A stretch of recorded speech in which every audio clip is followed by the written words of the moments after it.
Name is Jupiter Rueda de Leon.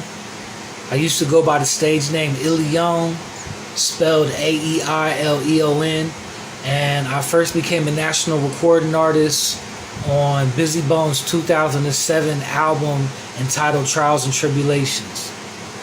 My story starts with my parents who met in Mexico.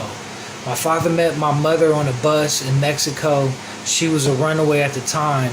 She ran away because my grandmother's boyfriend was molesting her, and she tried to let my grandmother know what was going on, but my grandmother didn't believe her. So she ran away, and my dad met her on a bus. He gave her a place to live, and they eventually began dating, and she became pregnant with my sister.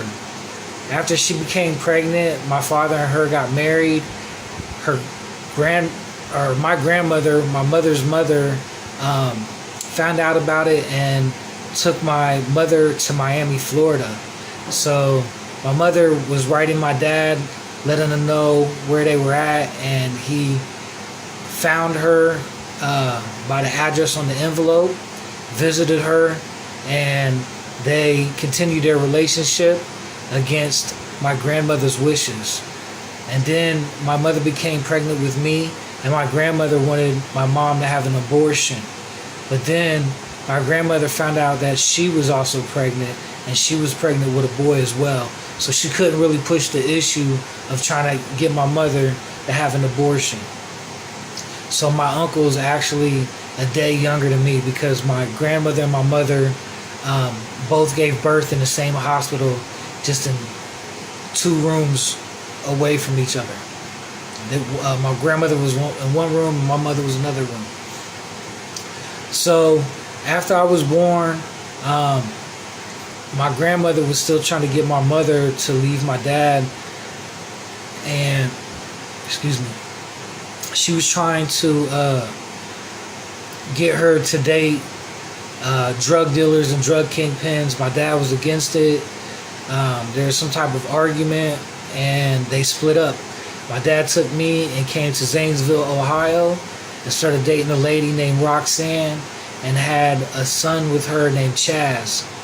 My mother left with my grandmother back to Mexico, and my uncles on my father's side tracked my mother down years later and kidnapped my sister from my mother. They called my dad, and my dad flew to Mexico, picked up my sister, and brought her back to Zanesville, Ohio. So I didn't meet my sister until I was like 5 or 6 years old. So I was kidnapped. My sister and I were both kidnapped from my mother. My dad pretty much kept it a secret because we were kids. We really didn't know what was going on, but we did always ask about our mother, and he would never tell us anything. And one time my sister found a shoebox under his bed with pictures of our mother in it, and she knew that was our mother because she spent more time with her than I did. And my dad found out, and we got in trouble, and we never seen those pictures again.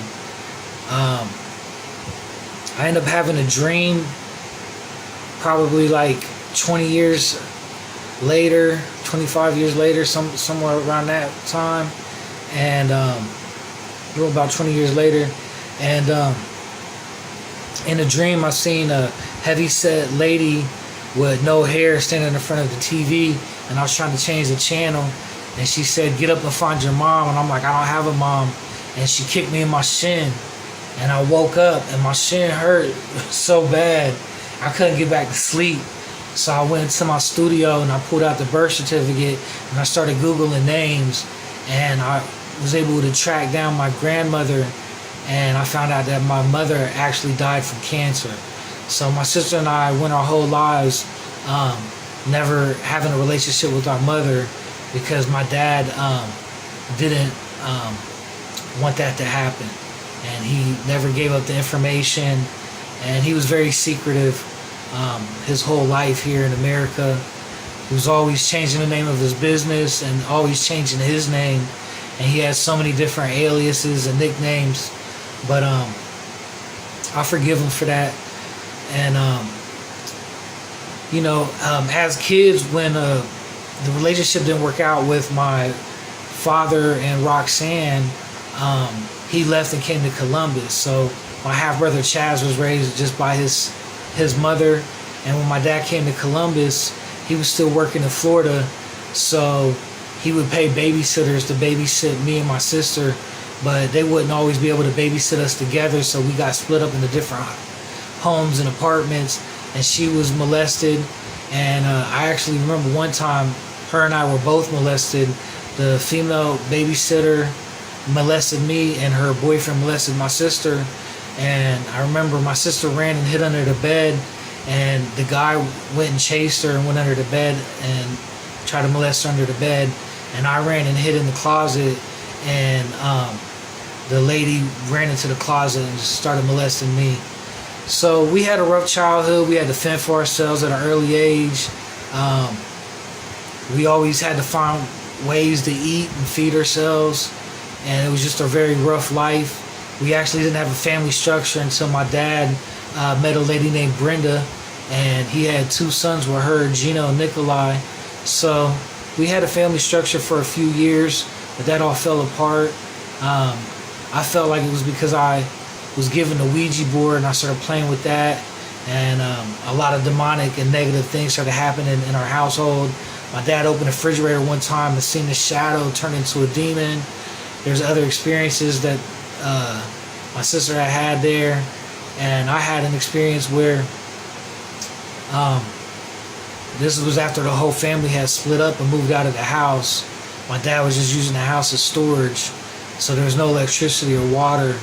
And I had moved out when I was 16, and my sister did too.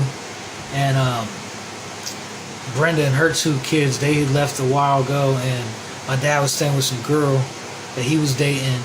But I was at the house, and the karaoke machine turned on. With the karaoke machine, you could record music on it, and it turned on, and I heard Satan speaking to me. I thought it was a radio, but that karaoke machine actually didn't have a radio. It just had the ability just to record and play cassette tapes.